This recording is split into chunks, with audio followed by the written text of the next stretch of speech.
It's 9:01. As soon as we get number way back.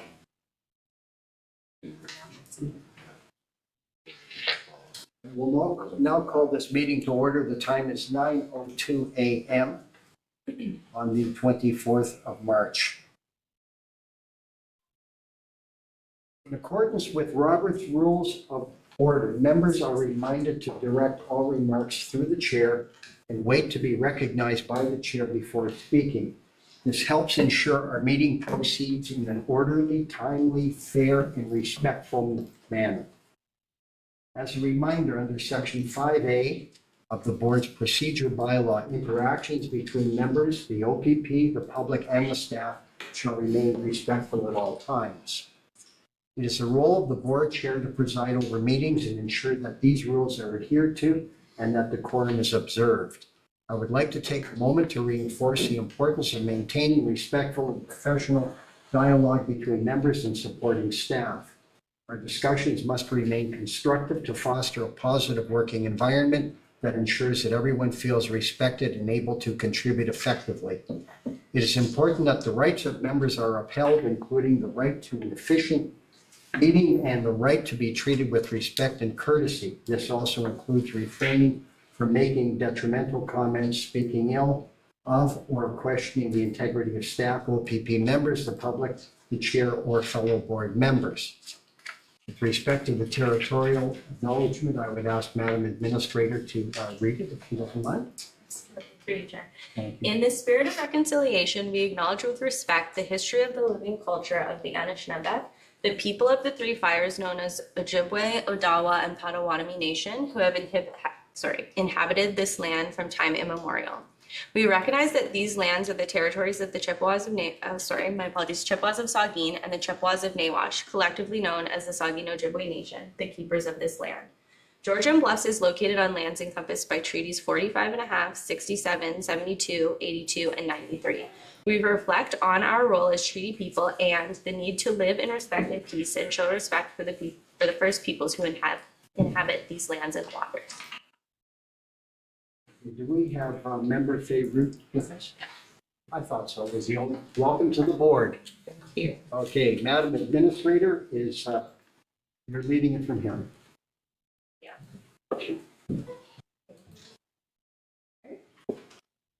Rather than have you repeat after me, which can be harder, I'll just get you to read that out if that's okay. Sure. With you. Perfect. I thought I'd have to memorize it. I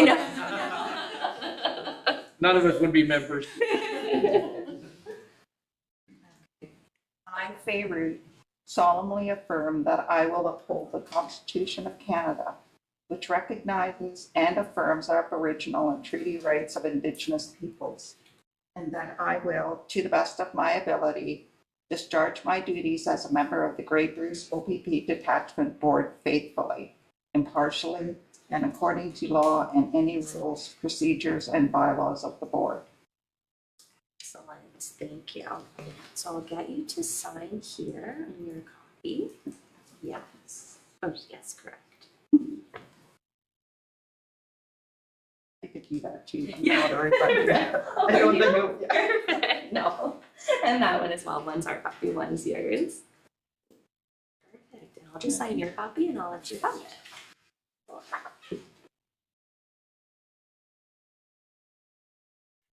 Excellent. Thank you so much and welcome. Thank you. Thank you.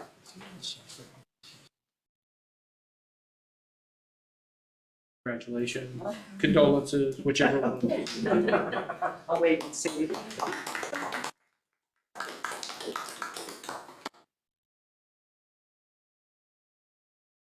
With respect to the agenda, it's recommended that the agenda be approved as presented. Is there any need to have that voted on? Okay, is there a mover? We have Member Wood. Is there a seconder? Seconded by Member Reading. All in favor? Opposed, if any? None opposed. And we have two people on the screen. I want to make sure that we recognize them. It looks like Nicole Martin. Is that correct? Morning. You can hear clearly? Good morning, everyone. Yes, thank you, Mr. Chair.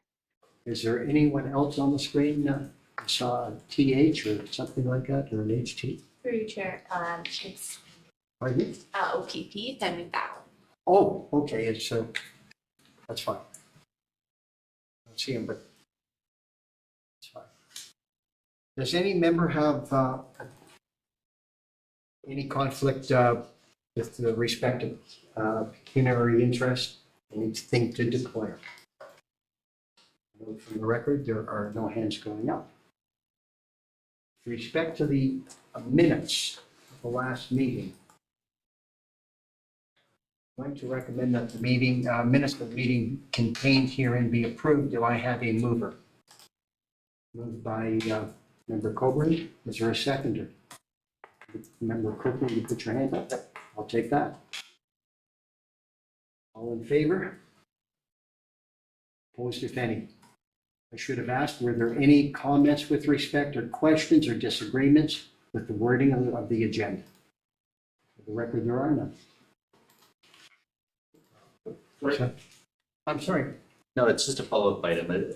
Last fall, we had talked about staff reaching out to member municipalities around a communication plan, seeking input on police satisfaction, and I don't know that that's ever come back here. Just to follow up on that. So the staff connect with membership municipalities and First Nations communities and their communication teams to generate a plan to gather feedback on policing satisfaction in the department area. That was that.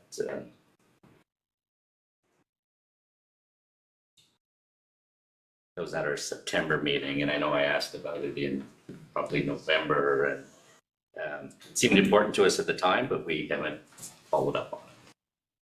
Not aware of anything, Madam Carly? Mr. Chair, the staff person who was taking the lead on that has recently taken a parental leave. So we'll take that back and follow up to see if any progress had been made and bring an update to the next meeting. Okay, That's great, thank you. okay, thank you very much. Any other further comments or questions with respect to the prior to the minutes? None. Okay. With respect to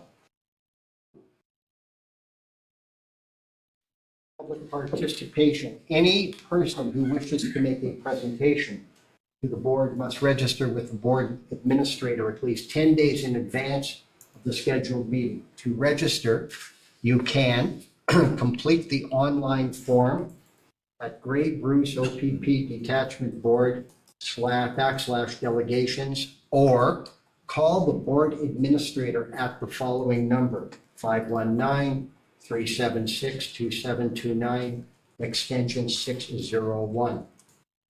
For the record, there are no presentations, Madam Administrator. Correct. Okay. Respect to delegation items on the agenda, any person who wishes to appear before the board regarding an item on the agenda must register with the board administrator. To register, you can complete the online delegation form. You can call the board administrator at the following number, 519-376-2729, extension 601, or register in council chambers prior to the meeting start time. Are there any delegations? Through you, Chair. No delegations. Let's go on to reports.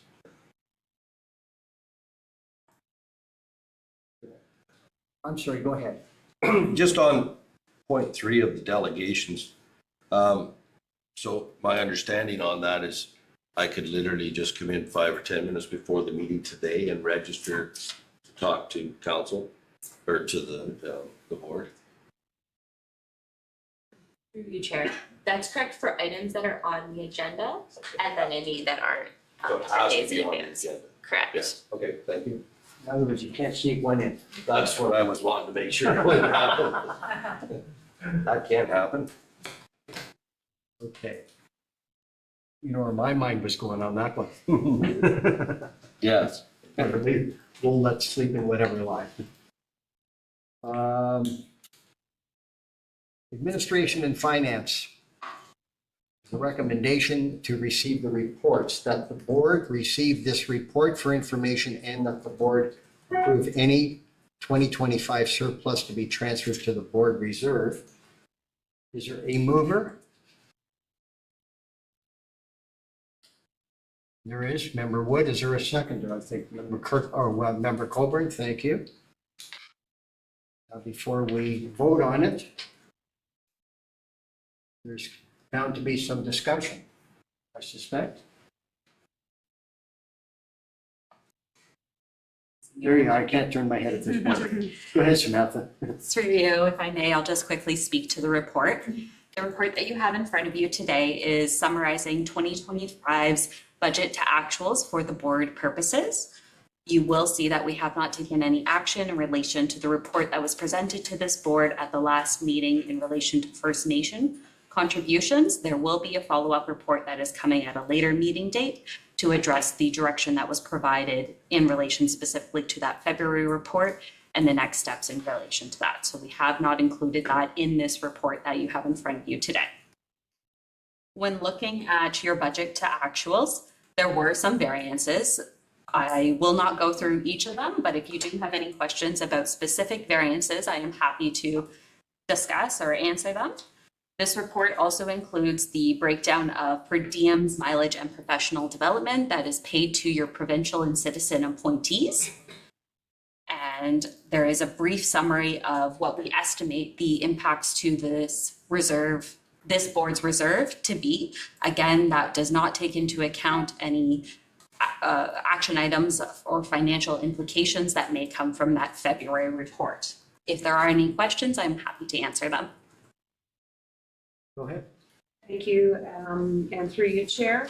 Thank you for this report, Samantha. I did have a couple of questions. I was a little surprised to see the staff salaries and benefits actuals being as low as they are, given that we've been told that we're likely spending more than what we actually budgeted for. So I wondered if you might make a comment about that. Through your chair.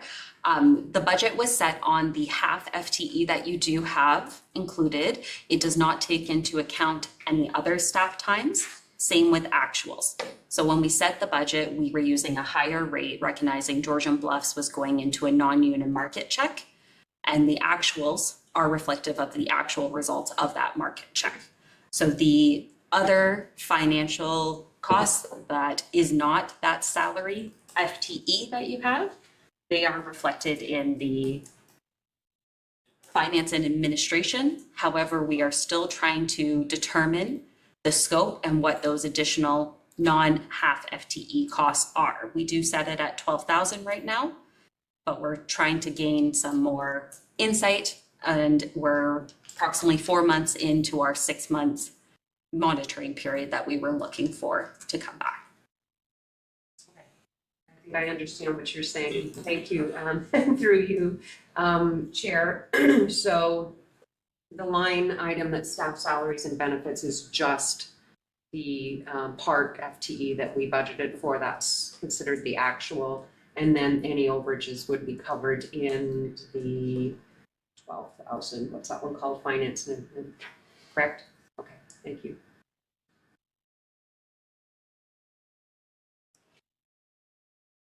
Any further questions? Other questions with respect to?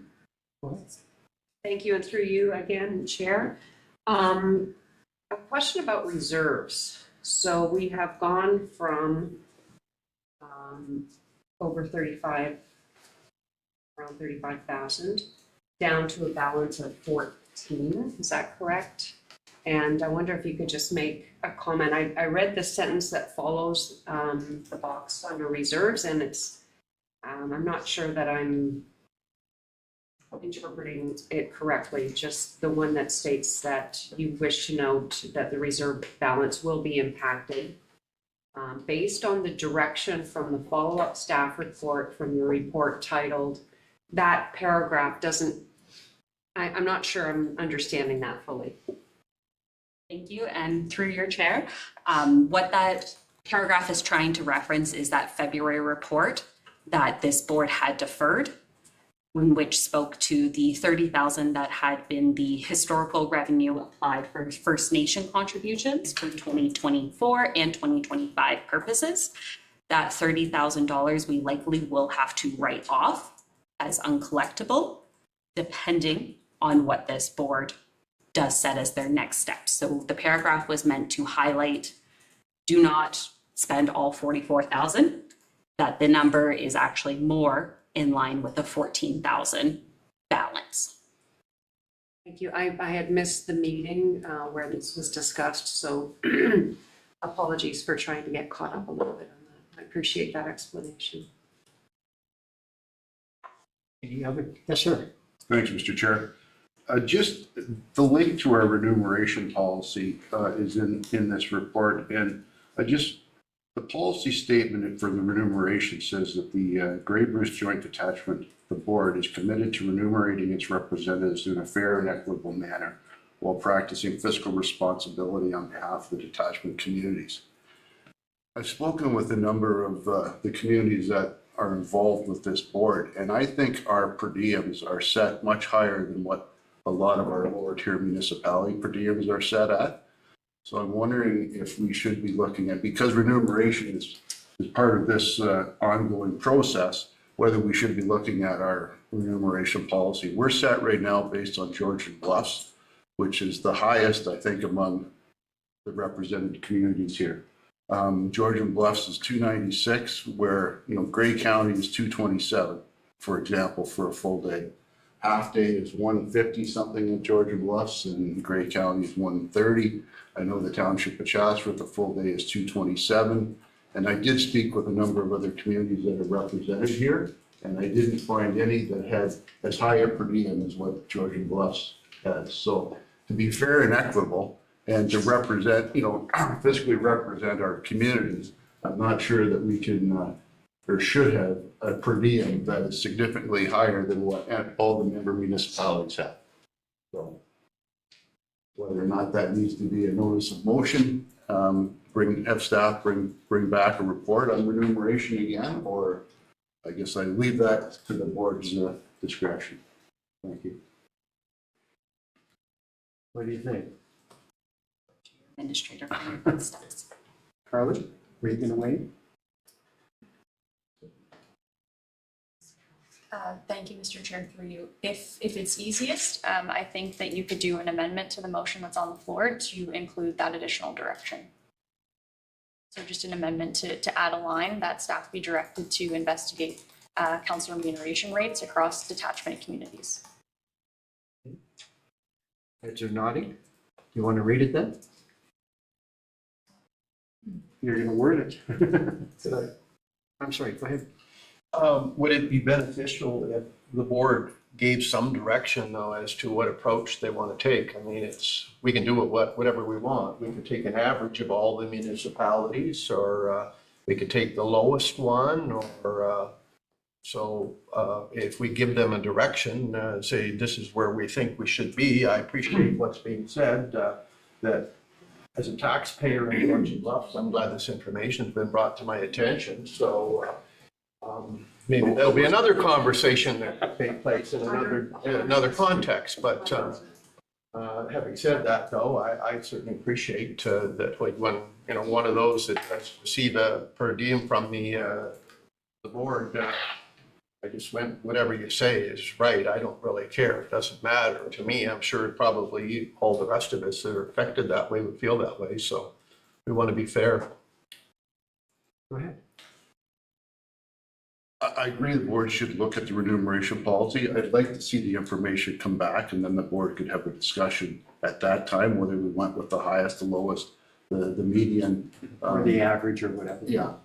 I mean, we should have the information to make sure that we can defend, back to the taxpayer wherever the diems are. Thank you. Jay? I hear what you're saying, Scott. I think that process prolongs and takes up a lot of staff time in it. But I like Robert's idea that we just instruct staff to come up with the average, and it just gets implemented. So we can make a decision today. We don't have to come back. And it's simply take the municipalities, add them up, divide it by how many there is, and take the average per diem through both counties, and then it's done. It's likely not going to throw the numbers off one way or the other. $30 to $40 each way probably is what it's going to happen. So then at least it's done, it's over with, and we've dealt with it, and we can move on to the. Kathy, did you want to add something to that? Thank you. Through you, I'm just absorbing what Member Kirkland has just said. I don't know how staff feel about doing a calculation like that on the fly. Oh, no, I'm not, sorry, I'm not asking for the fly. They would. Oh, you're asking for the motion to be made now? Yes, to do that, yes. Okay, I believe, Scott, I'm gonna assume you've made that motion, and I would second that motion. Okay. That motion being what?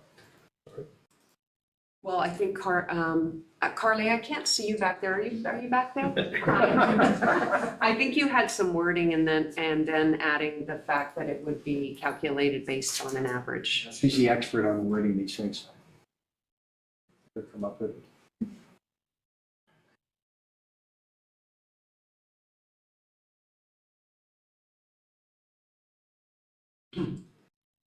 Did you want to add something in, Carl? Yeah, I thought at one point we had seen a survey from the Ontario Association of Police Services Boards that outlined per diems for police service board members. So that I appreciate you're coming at it from the municipal point of view, but there's also some data available around what police services boards pay. Go ahead.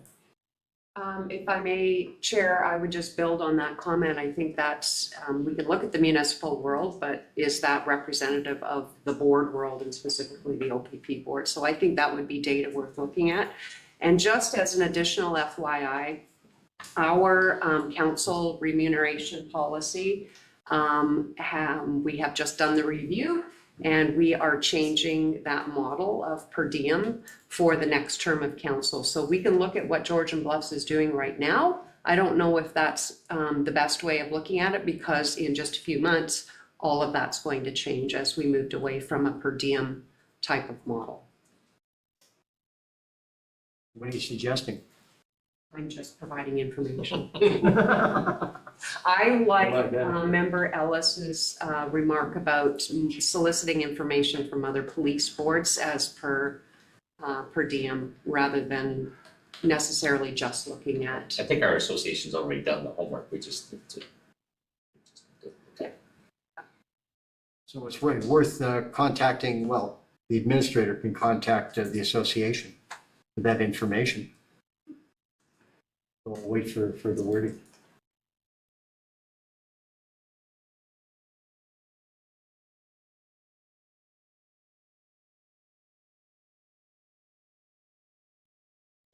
Yeah, go ahead. It's further to the comments about adjustments for coming years. Are other municipalities adjusting theirs, reviewing their per diem rates that would be relevant to consider any adjustments upwards or downwards as part of this process?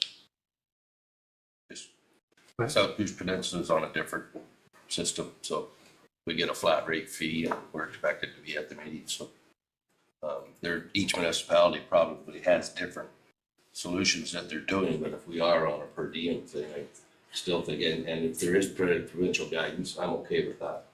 Or, so when we do our write-up here today, it could be an and/or, an average of the municipalities and/or provincial direction. When it comes back to the board, that give us something to vote on, so if we're not. Way in there.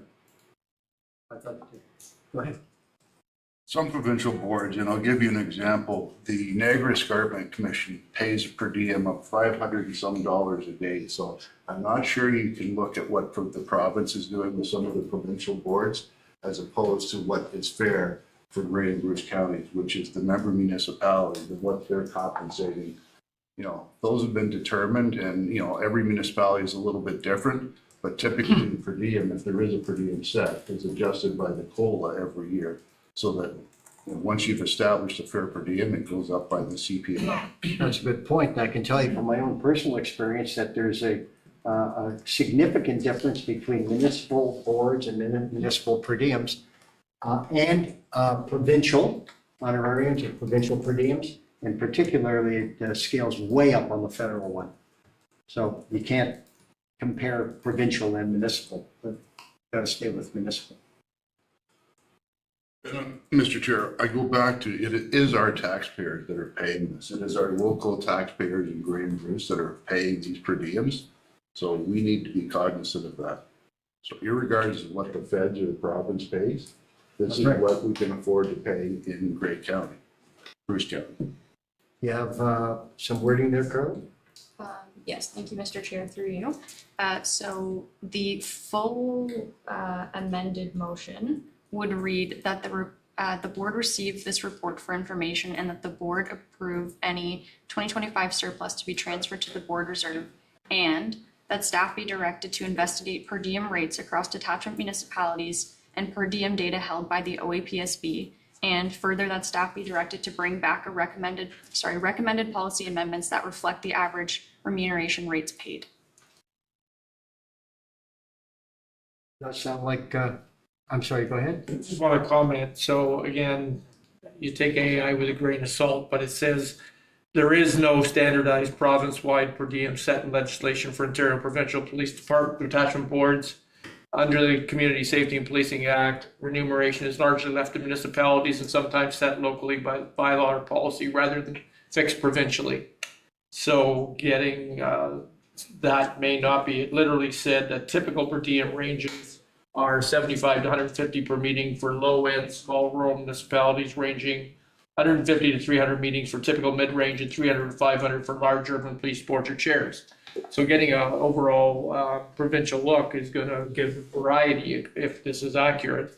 And again, there is a recommendation for a lower end. So if we are going to look at comparators, we're going to have to make sure we're comparing apples to apples. Through you, Chair, I did the same AI as you were doing it, got the same result, which is encouraging. So thank you for that. I agree. There's going to be a range, and we are not one of the big ones. Yeah. The Ontario Association of Police Services Board has published a document that's It's going to change the budget. I'm sorry? just saying that the Police Services Boards has produced a document that shows the results of their board remuneration. They've got remuneration, so that's an error, but remuneration survey report, and that's available online as well. So you can look at the findings of that survey for more information. We okay with that motion, or was there? I'm hearing what Scott's saying, and we're giving direction to staff, and I think it's as simple as just say within Grey Bruce counties. When we do our search on what we're. It's not going to make a big difference. It shouldn't, and that way it gives us clear and decisive actions for the staff to take as they know what they're looking for, so they're not going outside of Grey Bruce, they're doing Grey Bruce, and we do an average per diem of information they can find. I think it's an easier calculation for them to do it. Okay with that, Carly? Through you, Mr. Chair, I can simply add that specification for Grey and Bruce counties within the amendment that I've read. Everybody good with that? You want to read it to be sure? One more time, and then we can. Through you, Mr. Chair, the two lines that are being added to the motion, if accepted by the board, read that staff be directed to investigate per diem rates across detachment municipalities and per diem data held by the OAPSB specific to Grey and Bruce counties, and further that staff be directed to recommend policy amendments that reflect the average remuneration rates paid. Okay, is there a mover? It's moved, okay, by Scott. Seconder, we've had a second. Kathy, all in favor? Opposed, if any? None opposed.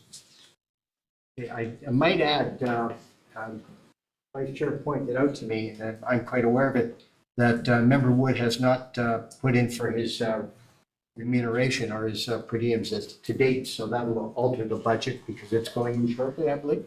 It's in. It's in. Okay, so that'll alter it. The other He's thing. donating to the Lions Club. The other thing to note in terms of mileage, I think about 3 or 4 meetings ago, in working with the administrator, with Jody, what we've been doing where we can have attend virtual meetings instead of traveling in person to the meetings. We are doing things virtually. So for example, yesterday we had our agenda meeting. That agenda meeting was held virtually.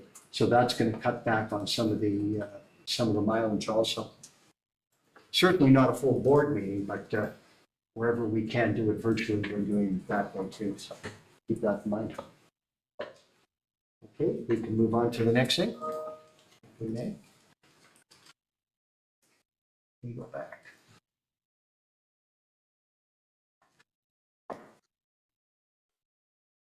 Going on to the consent agenda, is that correct? Through you, Chair, correct. Okay. That's number 9. Or we have number 8. No, we've got number 8 done. For clarity, I will briefly outline the purpose and process of the consent agenda. The consent agenda groups together routine, procedural, or informational items that may be approved collectively through a single motion. This approach supports efficient meeting management and is consistent with the board's procedure bylaw section 10.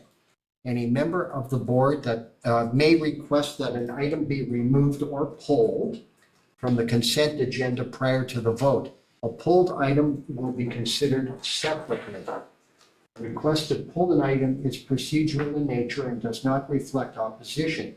It allows for additional discussion or clarification. If no items are pulled, the consent agenda is received for information. Are there any items that any member would like to have pulled from the consent agenda? I don't see any hands going up. Then the motion will be that the consent agenda be removed for information as circulated.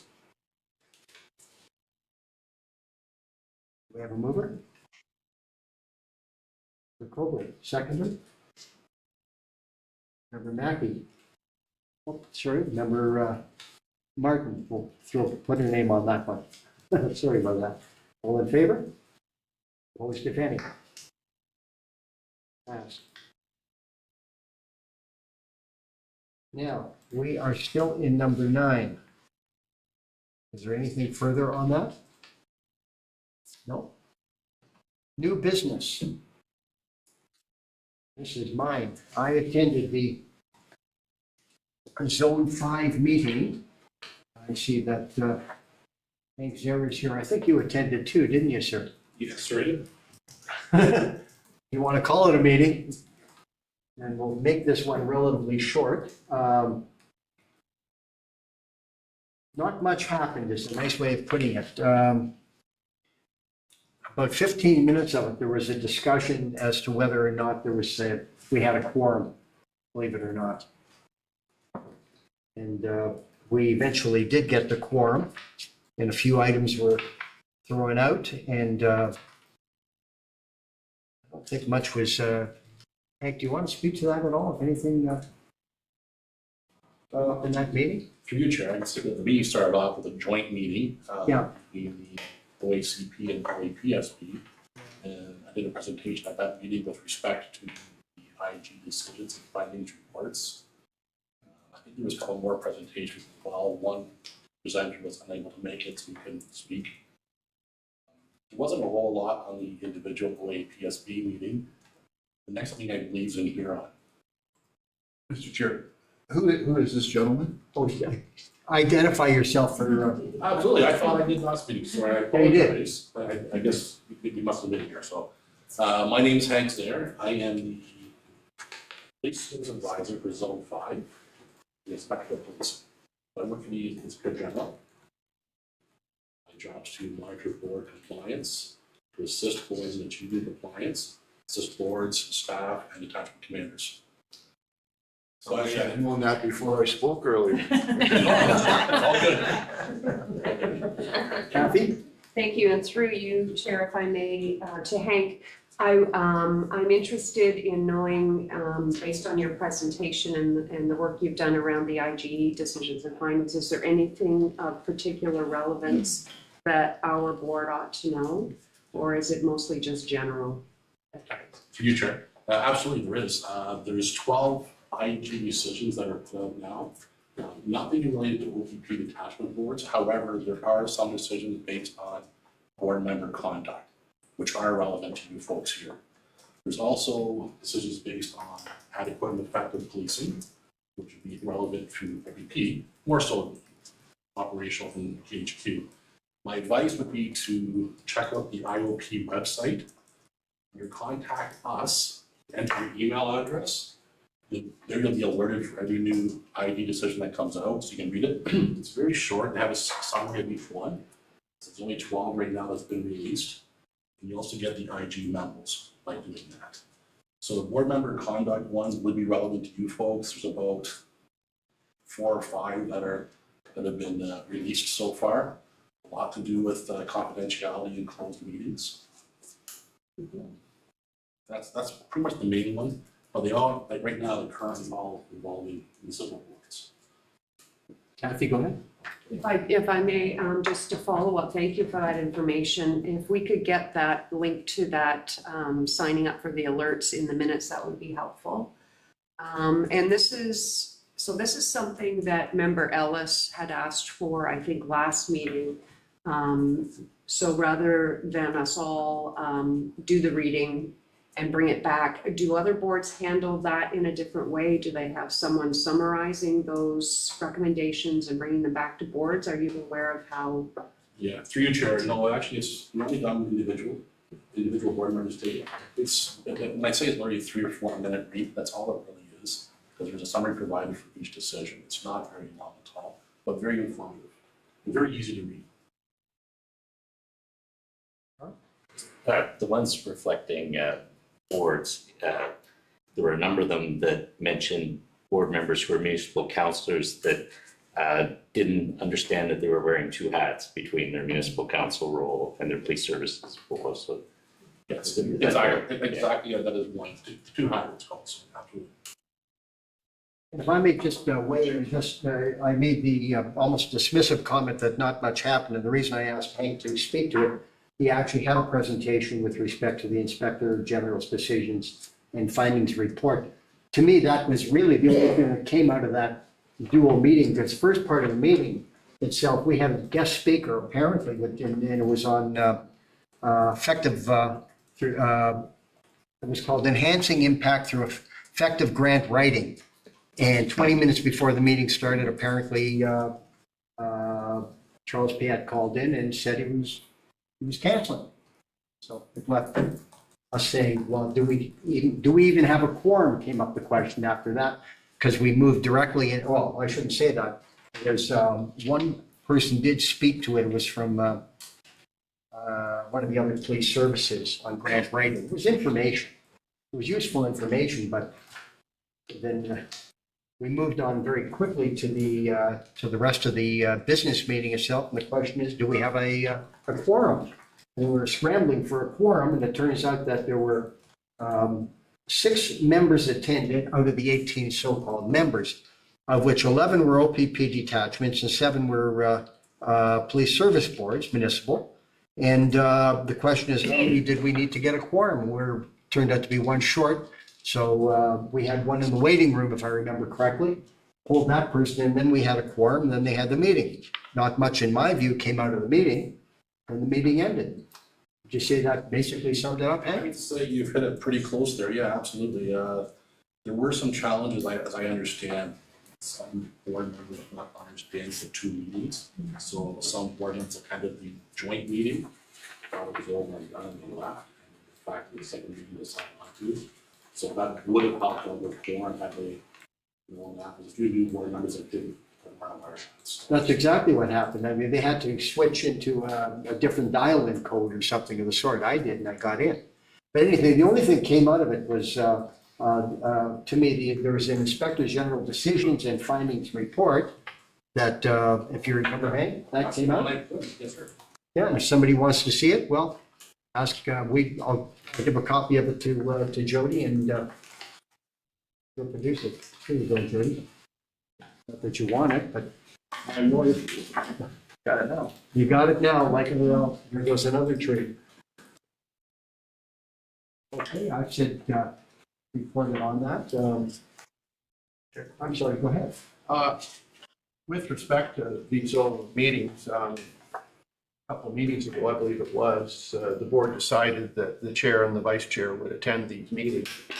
The most of the winter ones are virtual, if I'm not mistaken, but there will be some that are in attendance, right, that are coming up. Yeah, through you, Chair, absolutely. The fall and winter one are both virtual. And there's one, the next one is in June, I believe. And as of yesterday, I understand Karen OPP is going to host that one. Did they say where it was? In Clinton, at the Libro Center. Whereabouts? The Libro Center in Clinton. That's not been released yet. That came out yesterday as a result of the board meeting there. The public, so it's not a concern, but it'll be in Clinton. In Clinton, yeah, because when I called in on it, they still had not decided. Anyway, I'm sorry, Bob, you were saying? Well, I guess the only point I'm going to raise, we're hearing, and I think the last meeting, wasn't able to attend this last one and the one before. It's been very low attendance. There doesn't seem to be a lot of enthusiasm from the different boards to get involved and put a lot of weight in the value of these meetings. And we're back to talking about per diems and mileage, and we have to drive to Clinton or wherever else and spend a day doing that. I'm not suggesting that we should be, if you're not part of the solution, you're part of the problem, I realize, but either the board members are going to, or zone members are going to step up, make a commitment, or if you're spending half your time just trying to figure out whether you even have a quorum, it strikes me as there needs to be an examination of the value and the legitimacy of these meetings. That's the only point I would raise, especially when you have to attend them, even per diems to spend your time at it. If you don't have to drive, there's a cost for that.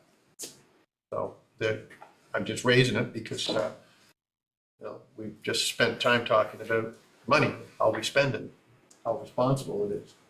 And in fact, just even to build on that, I was saying to Bob before, I don't know where the meeting's going to be, but because it's in person, if I'm going to go to the meeting, well, there goes mileage.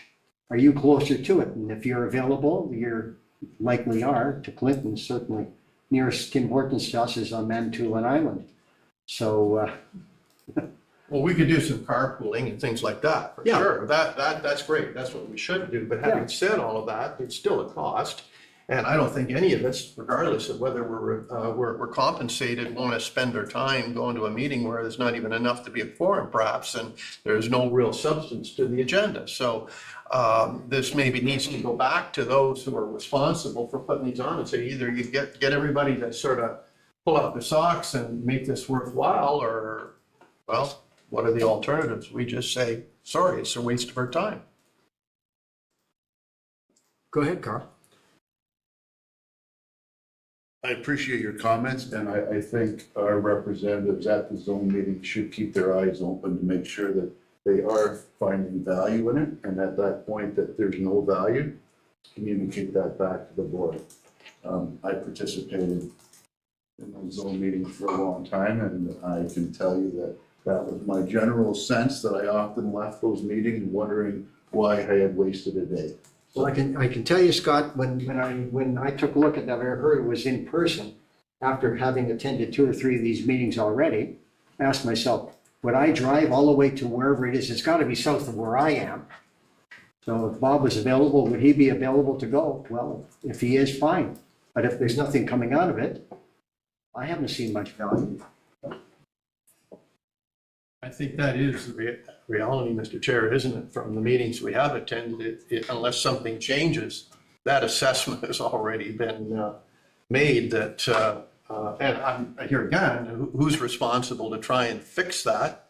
If, once again, I think we want to be responsible and we want to support it, but if nobody else thinks it's important and going to attend, then why should we?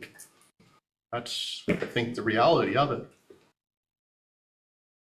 How do you want to approach it? It's the board's decision. Go ahead. Thank you, Mr. Chair. So, as Scott said, I attended quite a few of them myself, and as I recall, we would have a provincial representative sort of give you and I think the last few years, it was sort of talking about the new Police Services Act and how that was changing, so you were sort of getting filled in there. I haven't attended one for 3 years, but I thought the intent of those meetings was to get a higher out information that you would take back to your board from the provincial side of the police services itself and OPP and however. So if that's not happening, maybe they got nothing else left to talk about. I don't know. But maybe a solution to that is instead of having it every 4 months, 3 months, whatever it is, maybe you have it once a year, and then if there's speakers there, it's more like a day thing where you're learning more than just rubbing elbows and having lunch and going home. I don't know. But I always thought originally you were supposed to be learning stuff that was from the bigger. Well, to be fair, we did have, apparently they had a speaker, a guest speaker, who canceled at the last minute. So had that guest speaker Value. There may have been more value at that point, but we didn't have it. Any suggestions, as opposed to don't go to the meetings at all? Don't pay the fee. Well, I guess that's an important part too. It's a fee that you got to pay in. Yeah, there's some kind of a member's fee. I don't know what it is, but I know we're one of the boards that did pay the fee because they said some of the others had not even paid their fee, therefore they're not even members. So then just for finishing up, if you're spending money and you're attending that, then maybe you don't attend those anymore, or else it's a 1 year thing, and you focus on the conference itself and get more of that funds to, and I think you guys do attend that, right? Your chair and the deputy chair is, you focus on the conference, and then I think Kathy attended it one time. I think there was a lot of value coming out of the conference that you brought back, and I think yourselves as well. So maybe instead of spending the money on the zones, focus that money on the conference and put more value there. Go ahead, Gary. Well, this is years of being involved with the provincial government on both sides of the fence. This is the type of thing they need to know, that this is out there.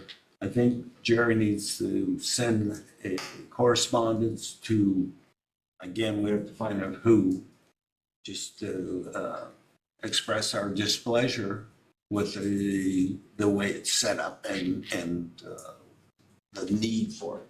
So otherwise, it's just going to go around and around and be sitting here next meeting talking about the same thing. So I think we got to let them know. We can't change everything, but if we let them know we're not happy with what's going on right now, maybe it'll catch some. I'll tell you my suggestion on that. The next meeting is an in-person.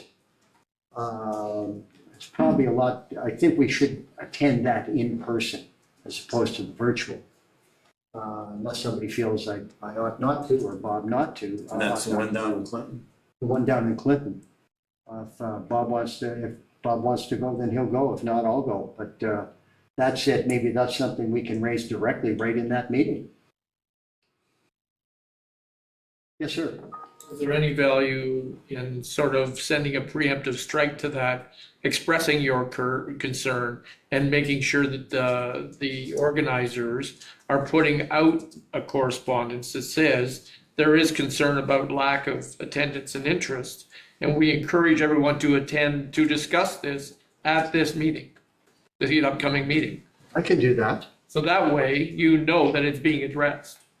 As opposed to showing up, and again, if half people don't show up, it's not going to be discussed because nobody's going to be there. So at least if you send a preemptive strike. You know, Bob's got a good idea. So I guess my question then is that something that can be, should come from the administration? I see a head shaking no. That was a no, thank you. Unless it was something along the lines that our board had a discussion over this and are questioning the value as to why we should remain as a member. It's going to come up at your in-person meeting. So do we do Chair Solar? I think if that's a board decision, it should come from the chair.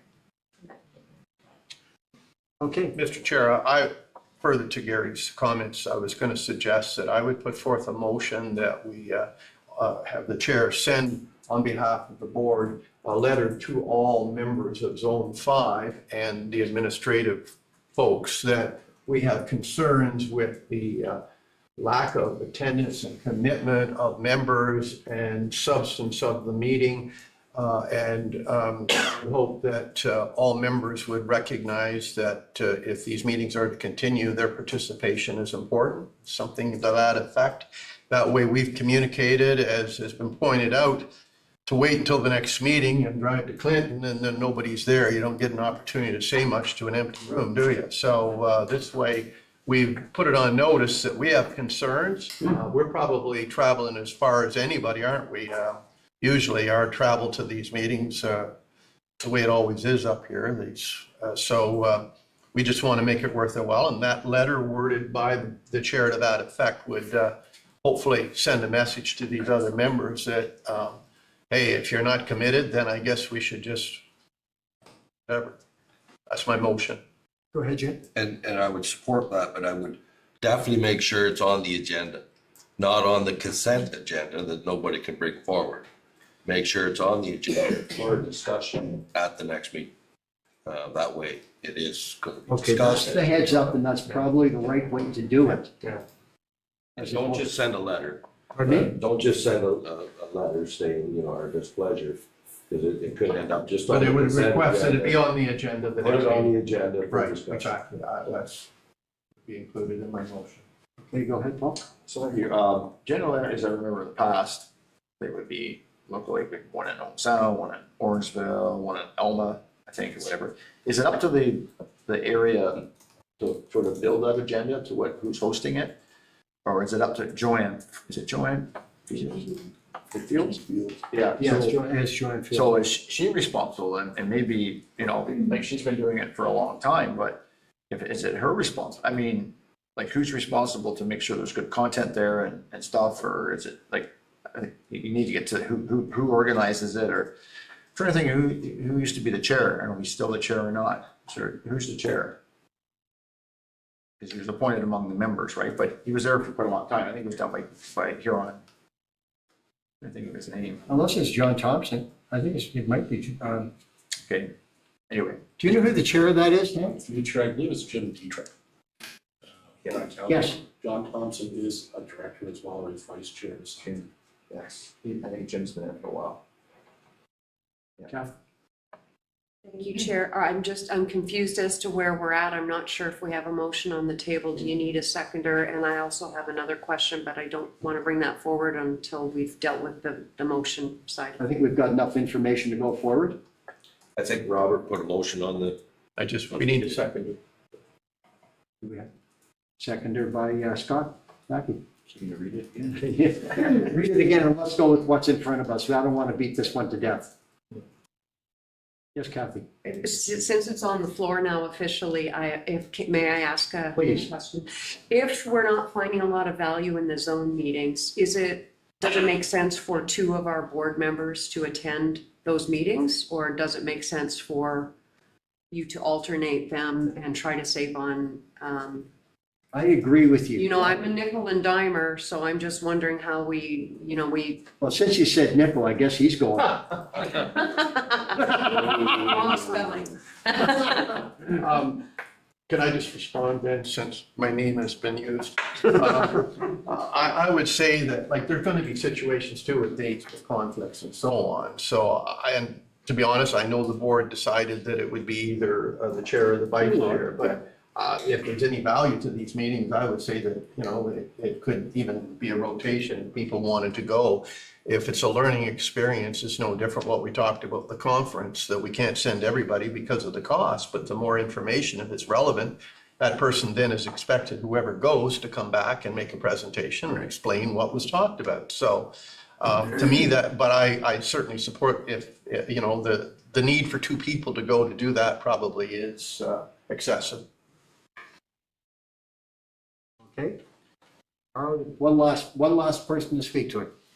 Sorry, slightly different, but I think we've spent time evaluating a third-party board. One of the things we haven't talked about is our process to evaluate our own board's functioning. So that just encourages us to think about how we're going to do that ourselves in the next 6 months or so. I'm not sure where you're going with that.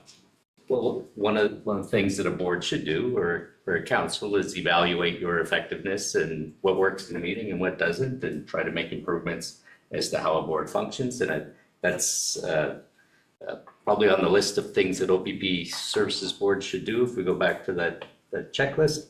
And I don't think it's anything that we've brought forward on our to-do list. And Okay, but I think we should just stick with this item right now. Oh, absolutely. I'm just encouraging. We've spent a lot of time talking about another third-party board. We haven't spent that much time talking about our own functioning, so we should do that. Let's deal with that separately. Fair enough. Okay, do we have a motion, an amended motion? Through you, Chair Fuller.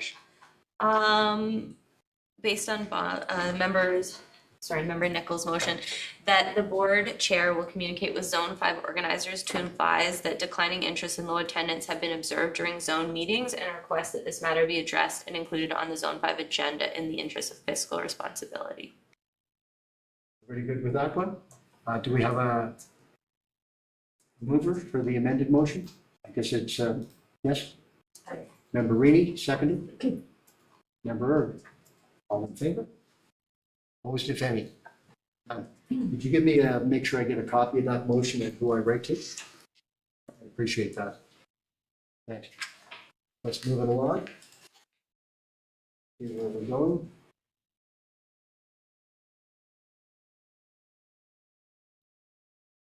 What number are we at here? 11. Unfinished business, there is none. Consideration of motions where notice was previously given, there is none. Number 13. As a reminder to board members, the following outlines the process for providing a notice of motion or adding an item to an upcoming agenda. Board members who wish to bring forward a new item for consideration must provide a notice of motion or notice of discussion to the board administrator in advance of the meeting. The notice must include the proposed wording of the motion or a brief description of the topic for discussion. The item will then appear on the current meeting agenda under notice of motion, discussions and inquiries for information only, and will be added to the next meeting agenda under motions where notice was previously given, at which time it may be introduced, debated, and voted on. Are there any notices of motion, discussion, or inquiries that have been provided to the board administrator in advance of this meeting? Yes, sir? We'll talk now, we agree to the issue. Yeah, go ahead. Yeah, okay. I would like to request Commander Barfoot to speak to this whole issue surrounding the recent incident with respect to the fishermen out on the ice, to get a little more insight into whether there are any laws, bylaws, restrictions, a lot of controversy about who should have to pay for all of this.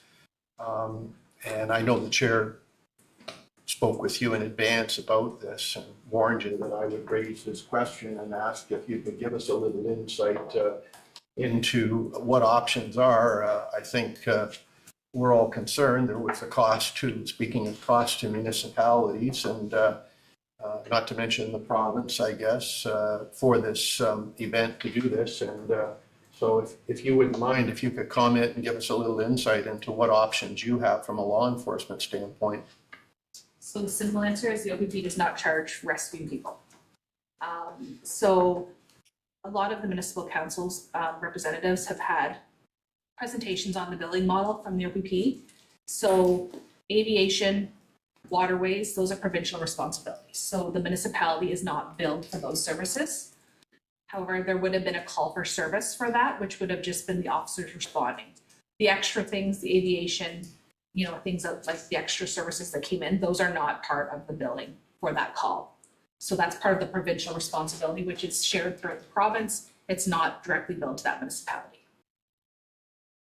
So the call would not cost the municipality the true cost of all the resources that were brought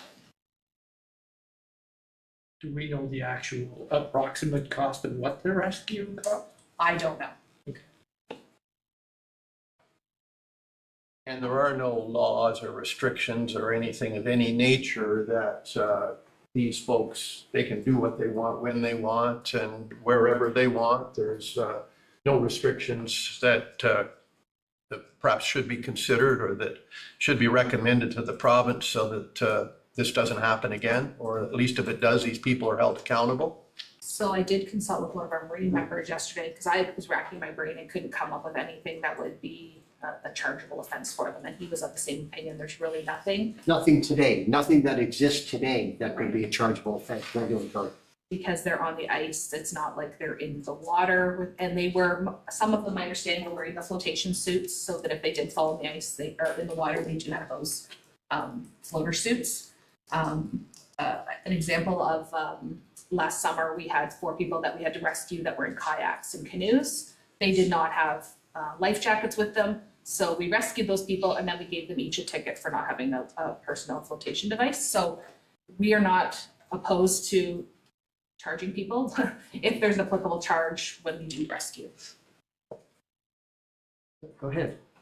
So I remember the day well, and I remember the wind picked up that morning, and I can see probably how it, with the ice out, it started breaking up. But I was watching the Barrie CTV anyway, and they interviewed one of the fellows that were on there. He said, "You do it again." So I thought to myself, I guess you didn't really. So I guess it goes back to education and training, and you know, the conditions, and probably when they went out that morning, the weather had changed through the day, because I remember it got quite mild and it was a southern wind, very high southern wind that probably started to move the ice out of the bay, right? But I just thought, because there were people from all over the place they weren't local. I think there was people from, anyway, I just thought it was interesting. Well, I'd do it again. I think it was a very fortunate outcome that everybody was rescued. There's no fatalities or anything about that, because, obviously, I guess they were prepared if they had flotation suits, and I know the reports that were trying, I guess, like a little plastic tote that they pull across or whatever that they use, but they weren't, I think, proven very well for flotation wise. But anyway, I just think it was a very positive outcome that no lives were lost from that side. And a big thank you to those that were involved, and EMS and OPP and others that were involved. They came together very quickly, and I think Cobble Beach be able to provide the space for those that had hypothermia and stuff like that. But it's just, I don't think we as community members or anybody would want to see that happen again.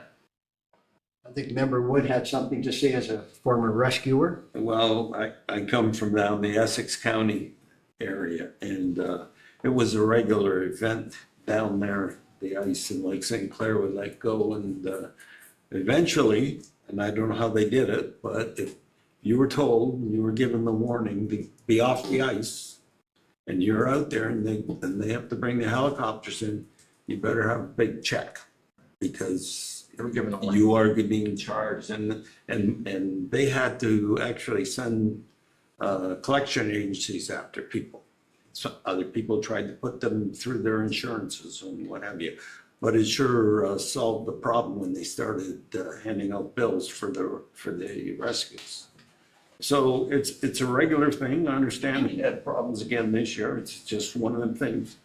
And you can't fix stupid, I guess, but that's the case. Up here, you guys talk like this is an event that doesn't happen. Well, it happens in parts of Ontario all over the place. Where right now, I just read something where some people have left fishing huts out there, so they're chasing them down to find out who left them, and they're going to be charged if they have to go get them. So I think Lake Simcoe is one place. Yeah. Jay? Just on that point, the Ministry of Natural Resources or the conservation officers, there is a date, and I think it's in March, when your fish hut has to be off the ice. Yeah. And when we talk about costs, it's not just OPP costs. The fire departments, the rescue, the manpower that the municipalities had out there is a huge cost.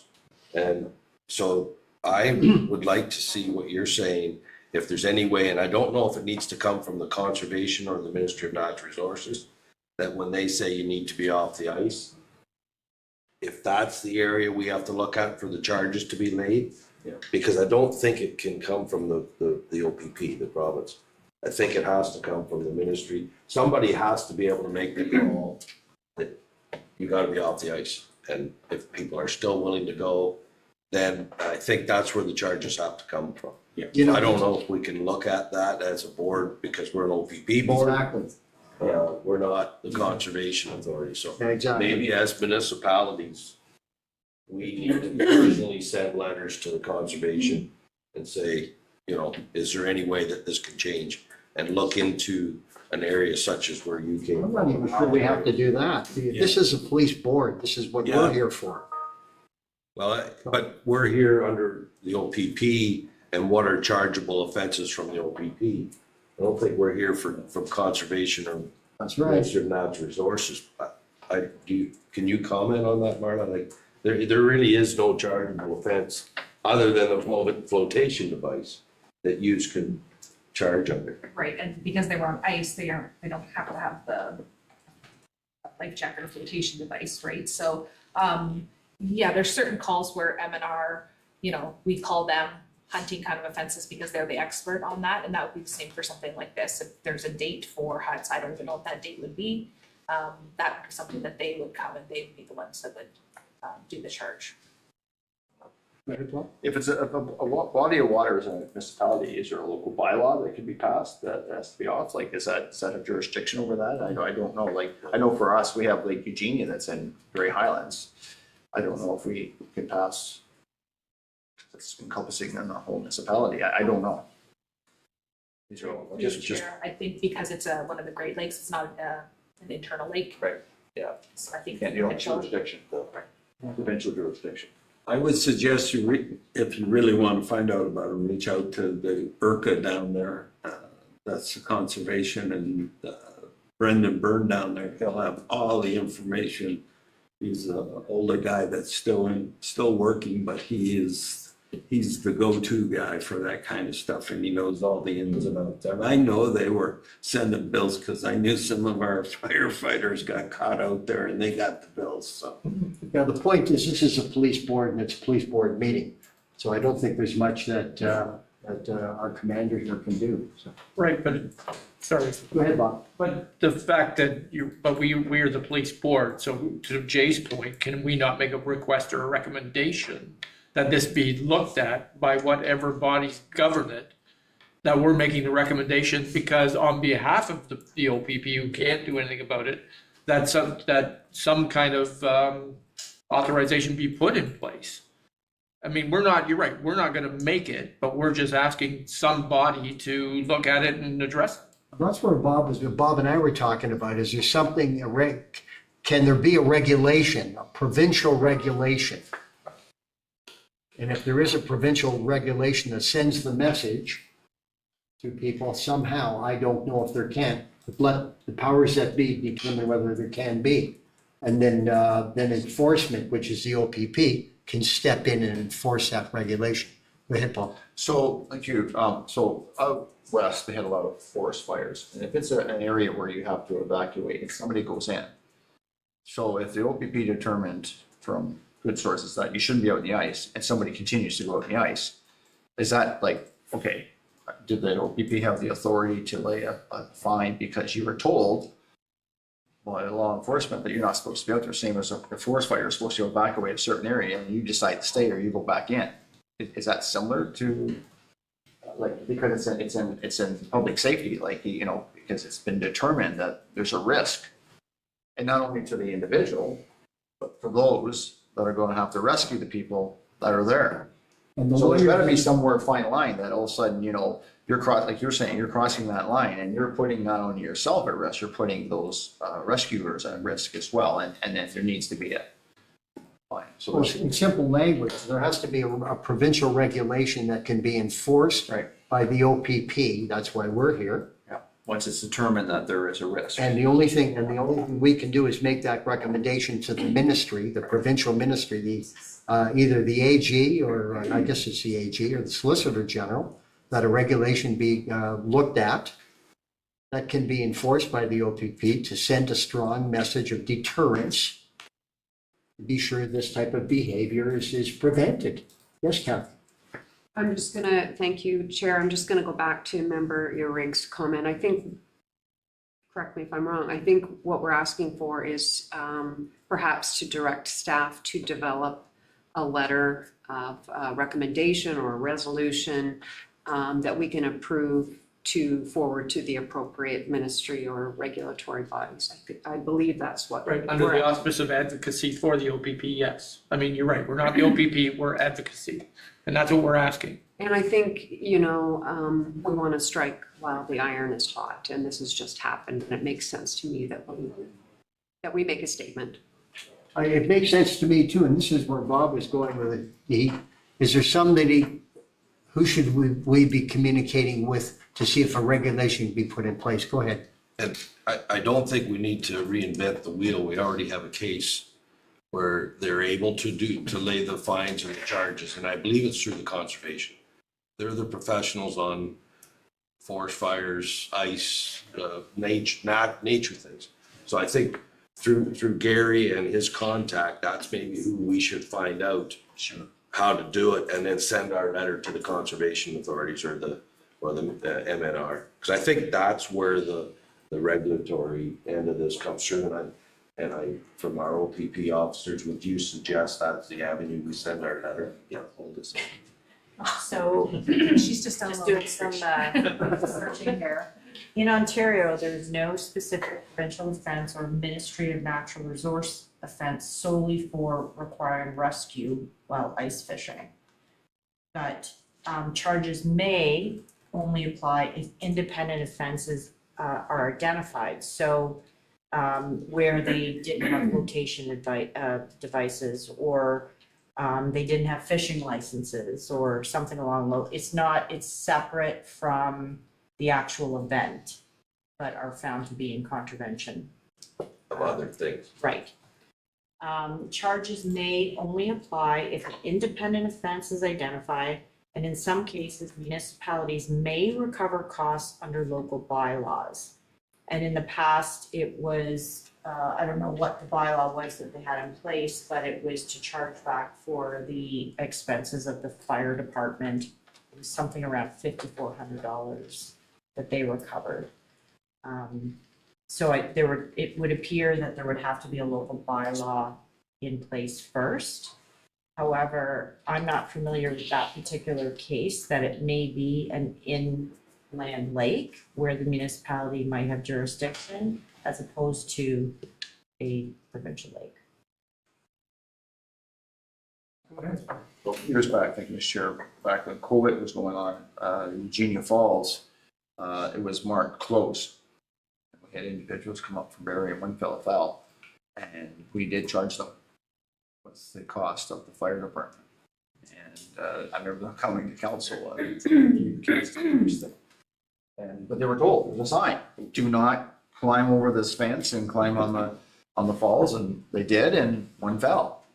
And so we did, I remember now, we did send them a bill. I think it happened twice, but You would have had a bylaw in place. we had something in place that, but it goes back to our local fire department. We were able to plus the cost there, but the sign said, stay out.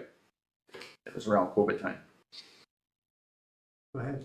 I think what we're all saying is that what we've learned today is there's a real void with respect to rules, regulations, and what Deborah just read to us says you can't do anything other than if they didn't have a life jacket or whatever. But this is a health and safety issue too. It's just not about money. I mean, you can send somebody out there, and if they're out there and on the water when there is no ice, and if they break down or whatever, their boat, and somebody needs to rescue them, we understand that's a service we want to provide. But when people act recklessly, foolishly, and if they don't have any rules or bylaws to say you can't go out on the ice after such and such a date, or areas are restricted or something of that nature, then what Paul said, you're going to have these idiots continue to do it. And this thing made the news in the US apparently.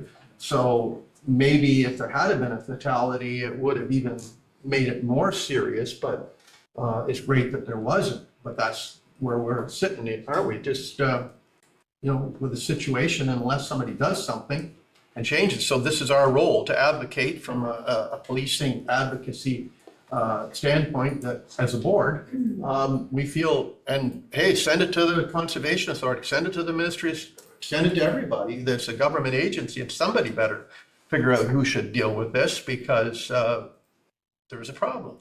And just Google that guy, because he said he'd do it again. That's the irony of the whole thing. Debbie. Through you, Mr. Chair. I think that with respect to the Police Services Board, these types of situations are like civil and administrative. They're not criminal. So just putting that out there. I did not see it as criminal either. I mean, my mind went around the criminal code. I couldn't think of anything. Go ahead. Thanks, Mr. Chair.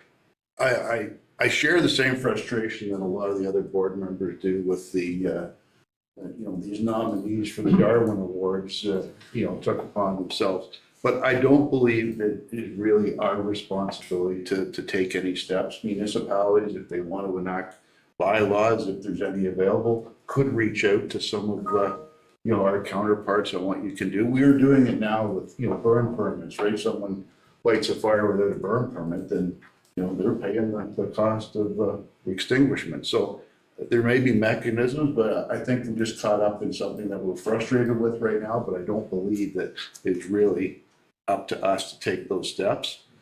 hopefully our member of parliament or our member of provincial parliament feels the same frustration and can maybe start the process that way if they feel the need, but I just think it's beyond what we should be. No, that's what I'm saying, Scott. This is a provincial board, this is the OPP board, or the OPP board. I think the most we can do is make the recommendation that there is some deterrence put in place through a regulation. The only caveat to that, Mr. Chair, is because of, you said stupidity, it puts our first responders at risk. And that's the problem. I would just hate to see something happen to one of those first responders, just because I know what you're saying, Scott. It's just that frustrating part of you told us they don't go out, and you go out, and then the guys, people, first responders have to go out and deal with trying to save your life. And it's probably the same out west with the avalanches. And it's no spot you shouldn't ski, and they go out and ski, and yeah, it's frustrating. Perhaps all we're going to get out of it is it's nothing we can do. Everything else is It's up to municipalities to put a bylaw in place. Yeah. That gives them the tools in the toolbox to charge them. okay. So I think we've got enough on the table. Is there anything we should be doing? Is really the question. Carol? No. So in a slightly different vein, I think one thing we should be doing as a police board is commending the OPP, all first responders and everyone involved in that rescue for a safe rescue. It was well done. We were lucky our OPP helicopters were available. We were lucky Orange was available. And we were lucky that we have great firefighters who are trained in water rescue, along with Coast Guard and OPP and others. So I think we commend the actions of all first responders and the OPP for that day. It was well done. I would agree with that. Is that a motion? Is that a motion? Sure. Have you got that one? But just, and I agree with you 100%. Our fire department is not trained in water rescue. So I don't know how many of the fire departments are, and it comes down to a huge liability and insurance. And Northern Bruce Peninsula is for sure. they are for sure. So the ones, hopefully all the fire departments that did respond are all trained in water rescue for their municipality. And I believe the ones that responded were. Okay. Okay, was there a motion? Yeah, no, that's a good. Carol? I'm sorry? I'll second it, Mr. Chair. Okay, if Carly can read it back? No?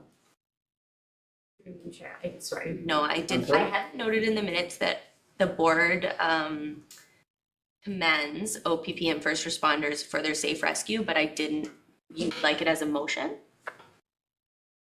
It can be a motion. Go ahead, Captain. May I just ask, I think this is a great motion. I think what we need is direction to how to commend. Do we want it to go out in a press release? Do we want it to be a letter to the agencies involved? We just need some details around how that would look. I think it's just a press release. That way it involves everybody. And I do know that It's community then. and through you, Chair, I do know that the MP just put a press release out yesterday to that exact. Okay. We'll wait for Madam Administrator.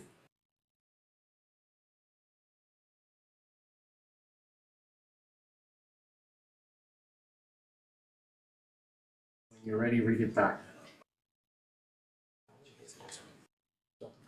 Yeah, go ahead. While she's writing that up, as the discussions that we were having, I think the board should just leave it up to the municipalities if they want to do something or contact ministries or whatever on their own, because they're the ones that could pass the bylaws to do things. So I don't think, other than us congratulating or thanking all the people that did all the stuff, I don't know if the board needs to come up with a recommendation on, changing things. I think it's up to the municipalities. And we're all sitting here, all the municipalities, so I can take it back to my municipality to see if we want to send a letter or inter-township or, anybody that wants to do that. So I think I'm okay with sending the letter of thanking everybody for doing everything they've done and Through a press release. through a press release. Yeah. But I'm talking about the discussion that we've been having for the last 10, 15 minutes, leave that up to the municipalities. I would agree with you. Okay? So there'd be Okay, no so we motion. nailed it down. Yeah. Through a press release, and when Judy or Carly are ready. Through you, Chair Solers. I have that the board chair, on behalf of the Grey Bruce OPP Detachment Board, issue a statement via media release facilitated by Georgian Bluffs, commending OPP and first responders for a safe rescue.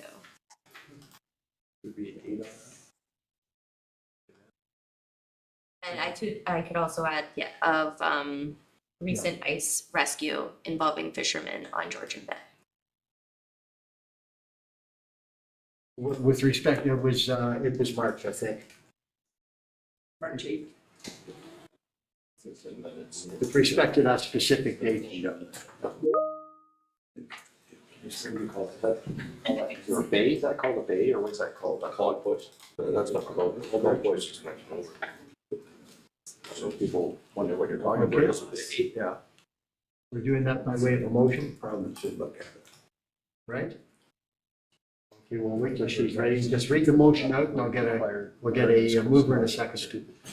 And just on that, Mr. Chair, I think could be some flexibility in how you draft that press release for information and stuff like that too. Well, let's hear what she has.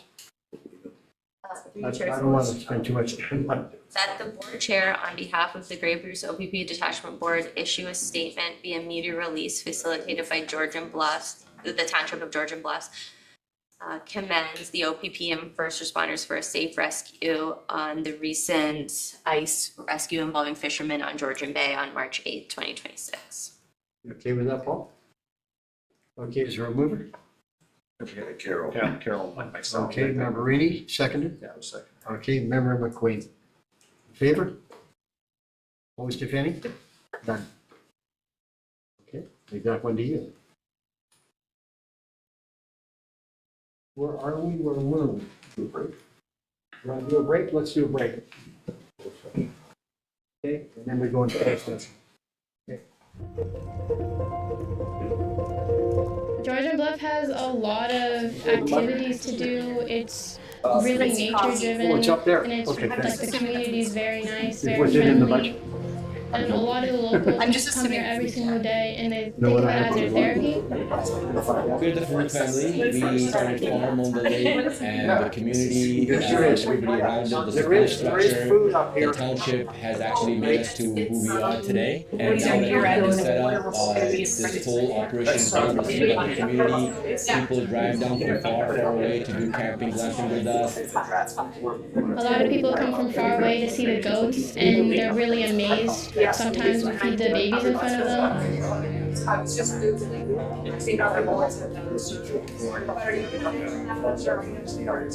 I think about Georgian Bluffs, it's really the Reiki Forest Bathing that comes to my mind. I'm a Reiki master teacher, and we were looking to bring our people for a retreat, and this property just popped up, and we realized that behind is a beautiful forest. Every time we are driving out, I feel so relaxed. The air is amazing. Enthusiasts, there's never-ending things to do. There's hiking, there's the escarpment, there's the bay, the water, if you're into water sports or sailing, and of course pickleball is growing fast and it's all over the place right now. So there's lots to do. What we enjoy the most about Georgian Bluff is having access to the beautiful nature around us, the cultural impact from the First Nations to the local artists. The trails and so many great things to do and lots of business opportunity here and tourism as well to support our business.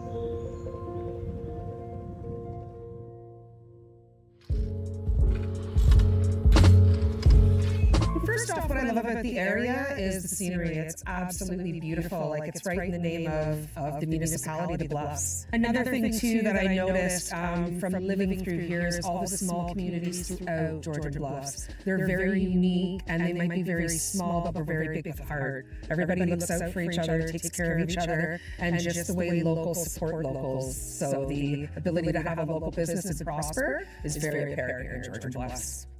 people are more genuine here. People are more sincere, they're kind, they know the word please and thank you. It's the way life used to be. It's more simpler, you feel like you're part of something.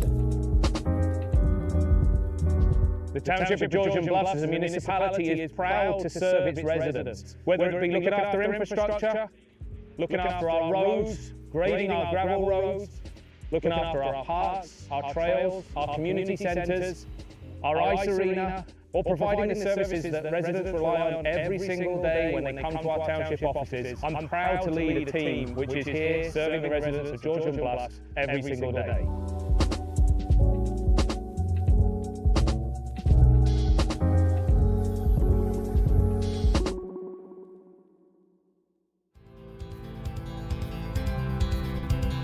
What we'd like to see Georgian Bluffs going forward is really more people coming to experience this beautiful energy, this relaxed energy. Because over here in Georgian Bluffs, I can hear the wind, I can hear the trees talking. It's just amazingly relaxing.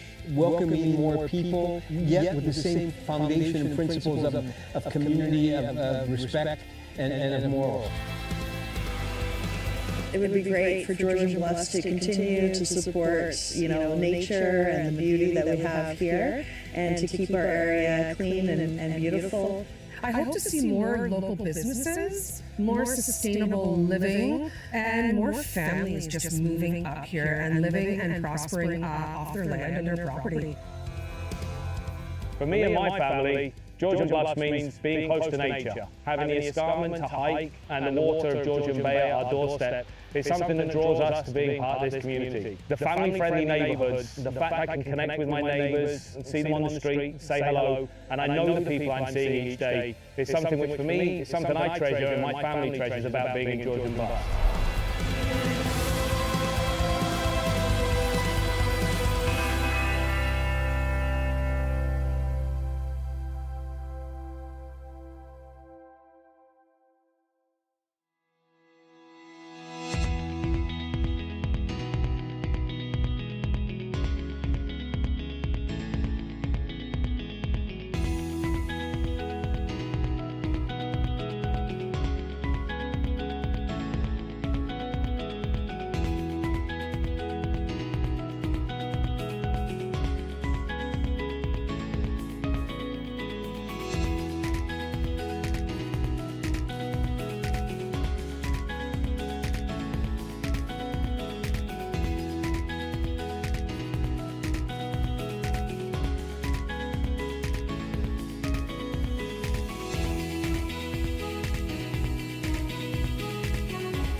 are Dirk and Alma DeVries, and we are coming to you from Dual Acres. This is a beautiful property in Georgian Bluffs that we own, and we run horse-drawn sleigh and carriage rides from.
We ready? Schmidt is ready. Boss over here is ready. We're gonna start winding it up soon. That's a bottomless pit. Okay, we're back at what number here? 14? Through you, Chair Solar, we're still at 13. Pardon me? Through you, Chair Solar, we were still at 13. We're still at 13. Are there any notices of motion, discussions, or inquiries that have been provided to the board administrator in advance? And the answer was, I'm sorry? Well, we're still at 13. This is, are we going into closed session? No,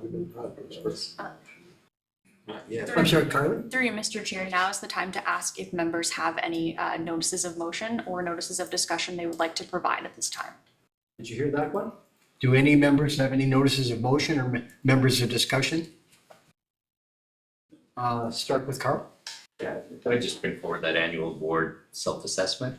We could perhaps reach out to our association and get the survey that I'm assuming if they're suggesting we do it, that they've also put together a survey. You want to point out where you're getting that from, or just So this is the stand on it? Sure. The OPP department board checklist that we were given back when we started our orientation. Yep. And what is it you're suggesting? That we ask staff to reach out to the OPP of the Ontario Association of Police Services Board to obtain a copy of the annual self-assessment, and then we can decide the timing for this board to complete that self-assessment. Do we need to do that by way of notice of motion? Carly? Mr. Chair, the member has provided it and it will be on the next meeting agenda. It'll be on the next meeting agenda. Okay, so that's where it's coming up. Okay, that makes sense. Go ahead, Scott. Thank you, Mr. Chair. And through you, at the last meeting, I spoke about a notice of motion regarding fair and equitable compensation from member municipalities. More based on, right now, every member municipality is paying the same contribution, irregardless of size. Yes. I didn't have an opportunity, I didn't have enough time to finalize that motion, so spoke with Judy, and my plan is to bring it to the next meeting to speak to it. Okay, you've got that? Any others? None. Okay. Bylaws, nothing. We're going into closed session. I should read that the Grey Goose OPP Detachment Board moves into closed session at 10:46 a.m.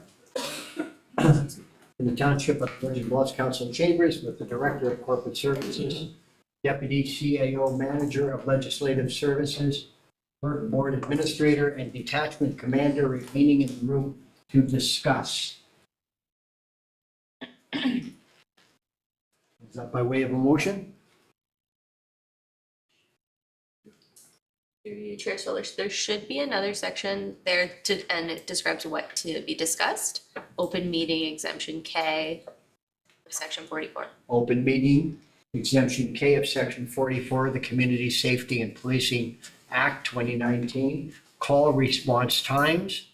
Information, that's section 8 of the Municipal Freedom of Information and Protection of Privacy Act, would authorize a refusal to disclose if it were contained in a record. That would form part of the motion. In favor of the, yes? I'm moving that. We have a mover, Member Erg, a seconder. We do, Member Kirkland. In favor? Opposed, if any? None. Okay, mark it up for closed session.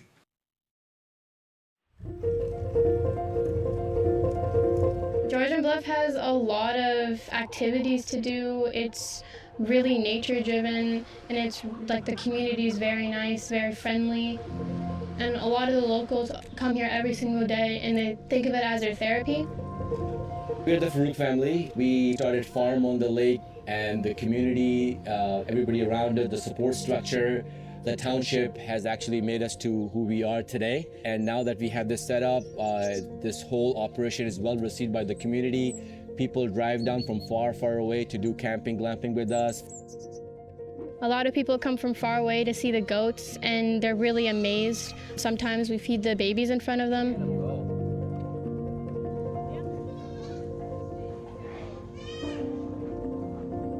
When we think about Georgian Bluffs, it's really the Reiki forest bathing that comes to my mind.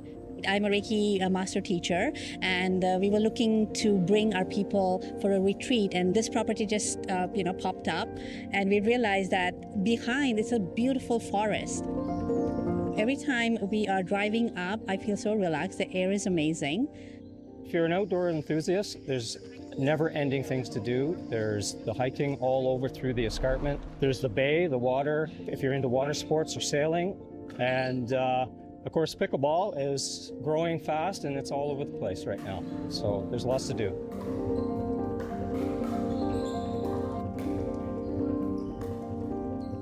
What we enjoy the most about Georgian Bluff is having access to the beautiful nature around us, the cultural impact from the First Nations to the local artists. The trails and so many great things to do, and lots of business opportunity here, and tourism as well to support our business.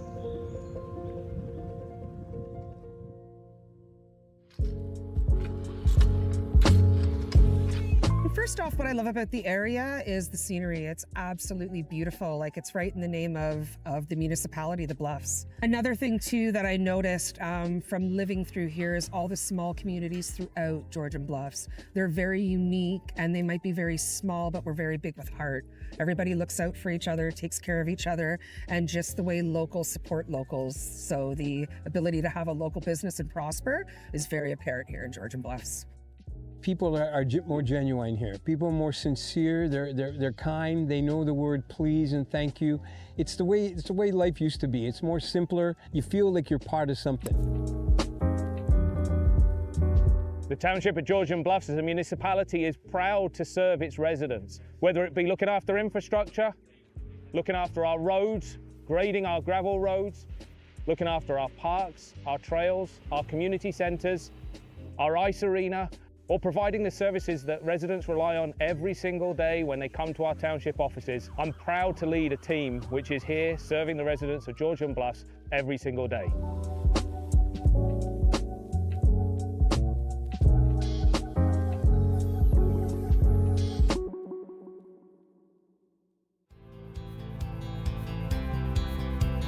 What we'd like to see Georgian Bluffs going forward is really, more people coming to experience this beautiful energy, this relaxed energy, because over here in Georgian Bluffs, I can hear the wind, I can hear the trees talking. It's just amazing, really relaxing. Welcoming more people, yet with the same foundation and principles of community, of respect, and of morals. It would be great for Georgian Bluffs to continue to support, nature and the beauty that we have here, and to keep our area clean and beautiful.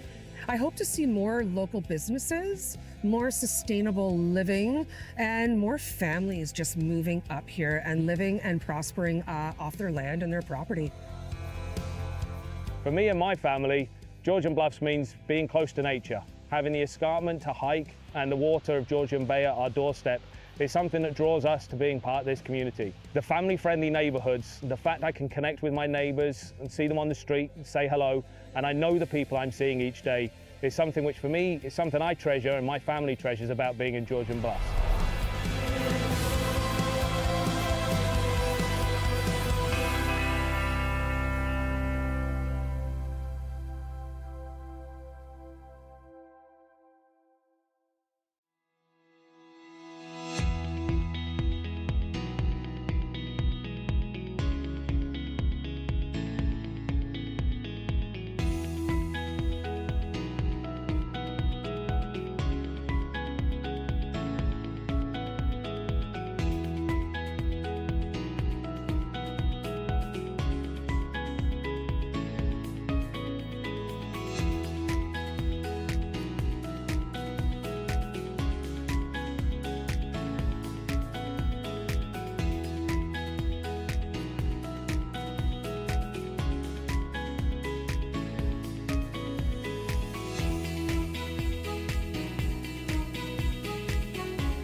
We are Dirk and Alma DeVries, and we are coming to you from Dual Acres.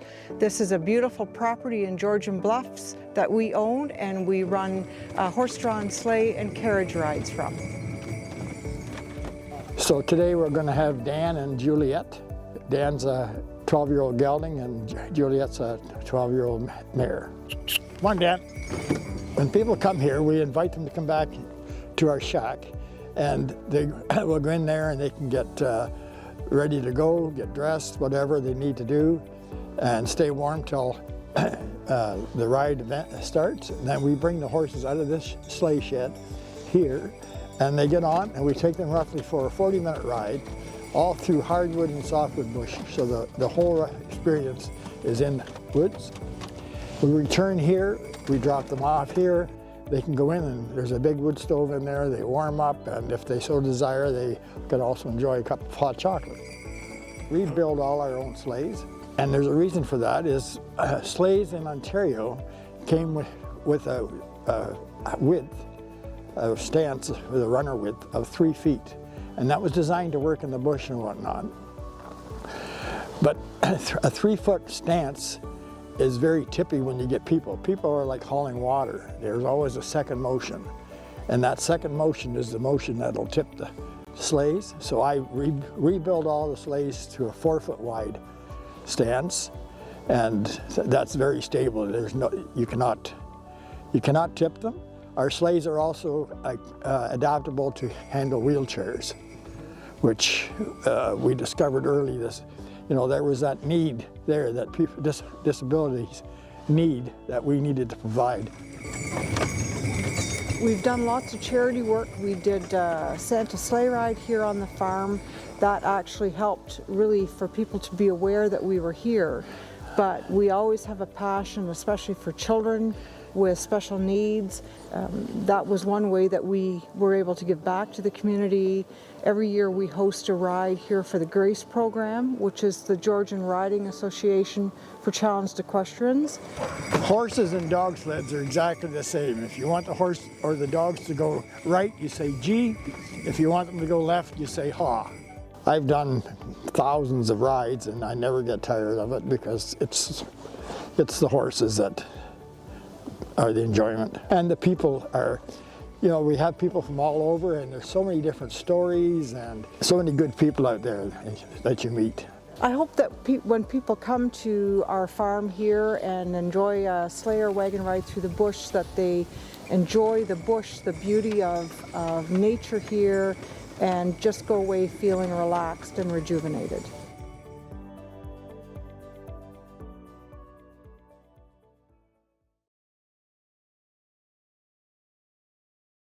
The Welcome Package is a tool that was developed by GB LIP's subcommittee community.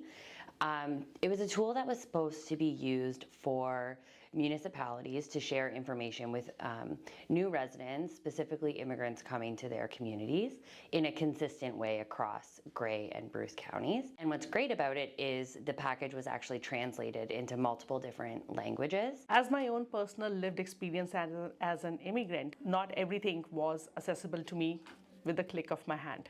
But the Welcome Package, if you look up the municipality website, all the information that you need about the schools, about the local hospitals, about the local grocery stores, about the settlement service provider in your area.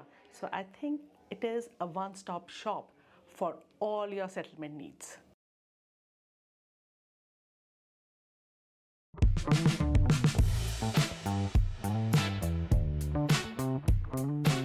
Georgian Bluff has a lot of activities to do. It's really nature driven, and it's like the community is very nice, very friendly. We started farm on the lake, and the community, everybody around it, the support structure, the township has actually made us to who we are today. Every time we are driving up, I feel so relaxed. The air is amazing. I can hear the wind, I can hear the trees talking. It's just amazing, really relaxing. If you're an outdoor enthusiast, there's never-ending things to do. There's the hiking all over through the escarpment. There's the bay, the water. If you're into water sports or sailing, of course, pickleball is growing fast and it's all over the place right now. So there's lots to do. What we enjoy the most about Georgian Bluff is having access to the beautiful nature around us, the cultural impact from the First Nations to the local artists. First off, what I love about the area is the scenery. It's absolutely beautiful. Like, it's right in the name of the municipality, the Bluffs. Everybody looks out for each other, takes care of each other, and just the way locals support locals. So the ability to have a local business and prosper is very apparent here in Georgian Bluffs. People are more genuine here. People are more sincere. They're kind. They know the word please and thank you. It's the way life used to be. It's more simpler. You feel like you're part of something. It would be great for Georgian Bluffs to continue to support, nature and the beauty that we have here, and to keep our area clean and beautiful. For me and my family, Georgian Bluffs means being close to nature. Having the escarpment to hike and the water of Georgian Bay at our doorstep is something that draws us to being part of this community. The family-friendly neighbourhoods, the fact I can connect with my neighbours and see them on the street, say hello, and I know the people I'm seeing each day, is something which for me is something I treasure and my family treasures about being in Georgian Bluffs.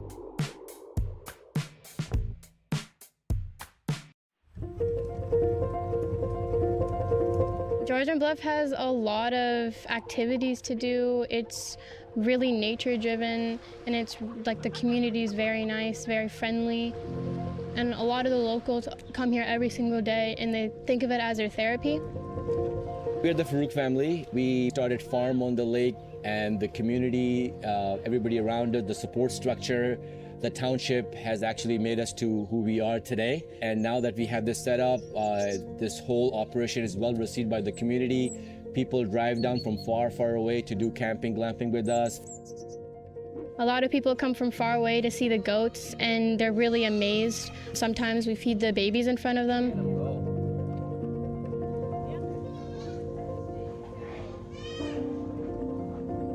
When we think about Georgian Bluffs, it's really the Reiki forest bathing that comes to my mind.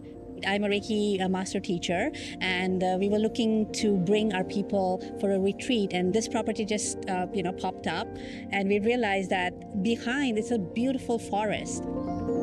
Every time we are driving up, I feel so relaxed. The air is amazing.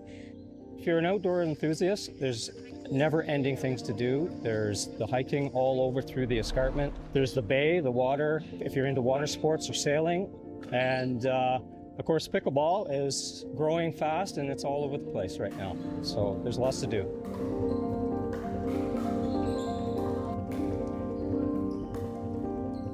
What we enjoy the most about Georgian Bluff is having access to the beautiful nature around us, the cultural impact from the First Nations to the local artists. The trails and so many great things to do, and lots of business opportunity here, and tourism as well to support our business.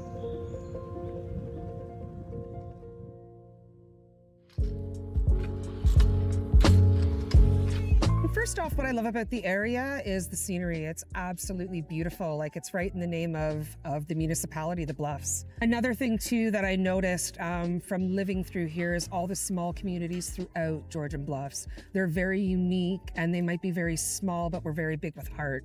Everybody looks out for each other, takes care of each other, and just the way locals support locals. So the ability to have a local business and prosper is very apparent here in Georgian Bluffs.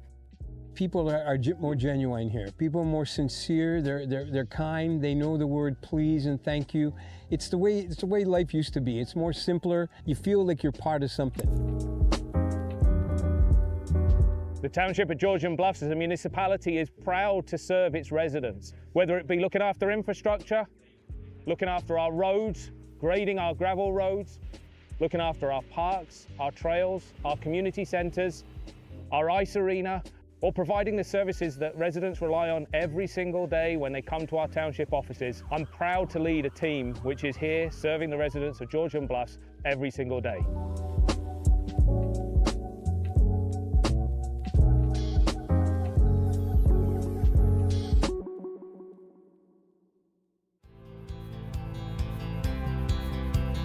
What we'd like to see Georgian Bluffs going forward is really, more people coming to experience this beautiful energy, this relaxed energy. Because over here in Georgian Bluffs, I can hear the wind, I can hear the trees talking. It's just amazing, really relaxing. Welcoming more people, yet with the same foundation and principles of community, of respect, and of morals. It would be great for Georgian Bluffs to continue to support, nature and the beauty that we have here, and to keep our area clean and beautiful. I hope to see more local businesses, more sustainable living, and more families just moving up here and living and prospering off their land and their property. For me and my family, Georgian Bluffs means being close to nature. Having the escarpment to hike and the water of Georgian Bay at our doorstep is something that draws us to being part of this community. The family-friendly neighborhoods, the fact I can connect with my neighbors and see them on the street and say hello, and I know the people I'm seeing each day, is something which for me is something I treasure and my family treasures about being in Georgian Bluffs.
All the time. Right, okay. Chair reported out of the closed session, noting that the board went into the closed session under open meeting exemption K of section 44 sub 2 of the Community Safety and Policing Act 2019 to discuss. Call and response times were reported on by the detachment commander. Date of the next regular meeting will be 28th of April in the year 2026 at 9 a.m. The recommendation will be that the meeting be adjourned at 11:26. Sorry, I just have one comment. go ahead. In the January meeting, we talked about a little information about sex trafficking. I did hear something on the radio last week about the OPP that was making people aware. Are you aware of that? So Southwest OPP, the ad on the radio? Yeah. Yes, Southwest OPP has a grant through the Community Safety and Policing Grant. So they, I've also heard those ads quite regularly. And that's part of their grant funding that they put in those ads on the radio. Okay, I just want to follow. You take credit. Our January meeting, we talked about that, we had that presentation, so I did hear it, so I just thought that was good. Okay. And the motion is that the meeting be adjourned at the 11:26 a.m. on the 26th of March. Is there a mover? There is. Member Reedy, is there a second? Nobody seconds it? Have it over. Okay, thank you very much. All in favor? Opposed, if any? You had a clock in there one time. Yeah, we